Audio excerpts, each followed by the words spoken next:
right, Bill Shorten almost got himself in trouble today at a Grovedale Secondary College. Almost. Check out this. They trash-talked Labor's education reforms for 3 years. Then, because they're doing badly in the opinion polls, they're trying to pretend that they give a concern about education.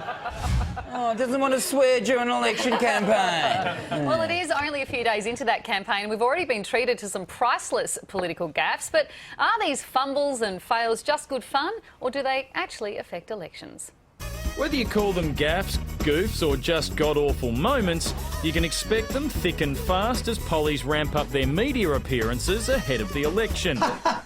Yesterday we had the 6-point kid. And the 6 points are? Well, we have a plan to stop the boats, and I've answered that. And today, the oddly endearing spectacle of the opposition leader kissing this lady right on the hairdo. But do these media moments feed into the larger campaign narrative, or are they just comedy fodder for TV shows? I was doing a little interview with your local radio station. I had to become a traffic reporter. There'd actually been a stag. There'd been a car burnt out just on the other side of the Brooklyn Bridge. Oh, dear. Any other accidents we can laugh about? A stumble can be humanising, giving voters a glimpse of the person behind the politician. But unguarded moments pack a political punch when they reinforce an existing stereotype, like Mark Latham's aggressiveness or Kevin Rudd's temper. The least prepared politicians are the most vulnerable. I was just a person out there making sure that I was I'm bugging it. Gaffes can end up defining an entire campaign, such as John Hewson's inability to explain how a GST would affect cake prices. But because of that potential power, opponents and the media often try hard to make sure certain blunders get maximum traction. With 11 million Aussies on Facebook, there's more chance than ever of a gaffe going viral. And given that younger voters are more politically persuadable, you can expect to see a lot more of this kind of thing, even if you don't know why. Shocking me right out of my brain. Please explain. Joe Hildebrand's seen his fair share of gaffes, so he's probably made one or two of them on this very program. Now, Joe, first things first, let's talk about what should be tomorrow's front page. It's this one. Mate, it's safe to say he's missed that baby by a long way. Yeah, you'd think for an athlete his aim would be better, wouldn't you?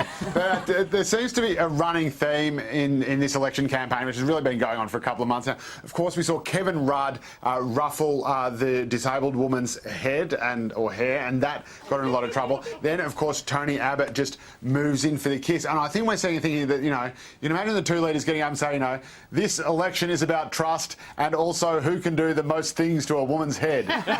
So what... Joe, I'm actually going to cut Tony a break here because the photo, I'll admit, looks, and everyone says it looks very creepy, but we have a look at the actual vision. I don't think it's so bad. This is the actual vision that led to that photo. Oh, how are you, darling? So he's just... I have the cameras at the moment. He's just going in there, and then it's just... See, it doesn't look so bad. It still looks a bit weird. It doesn't look that bad. Oh, but look at those eyes. I mean, come on, he can't win, My face is up here, fella. His eyes always travel, mate. Don't worry about the eyes. I want to talk about Jaymes Diaz, the guy that forgot the 6-point plan. I mean, Kevin Rudd, as well as obviously Tony Abott, have come out in defence and offered their sympathies. But is he going to come out of this okay, do you think? Well, probably not, but of course it's in Kevin Rudd's interest to make sure that Jaymes Diaz stays exactly where he is. Kevin Rudd wants him in a marginal seat, making an idiot of himself as often as possible. You know what, I'm actually going to have a crack at K-Rudd here because he was in the seat of Greenway today and he was actually trying to have a go at Diaz. But just check out Kevin's memory on all this. They're Liberal candidates. Mr. whatever his name is, the guy who was running away from the TV the other night, here in this seat. At a local level.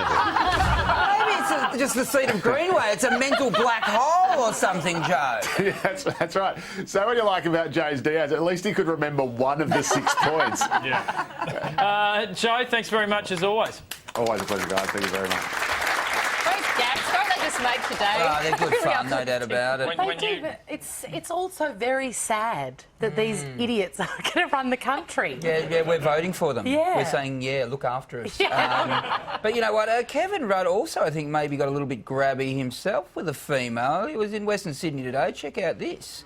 He's gone in here with this lady, and look at her. Check out her body language. She's like, can you get your arms off me? Why are you holding me like that? It's almost turned into a hostage situation. Kevin, the body language isn't good, mate. Back off. Do you think that when he was on the backbench, like in his spare time, he learnt like hypnotism or something like that, and he's just going, "You all vote for me"? I'm saying something else, but my eyes are saying, "Vote for me." Stick around, plenty of the project still to come. Coming up.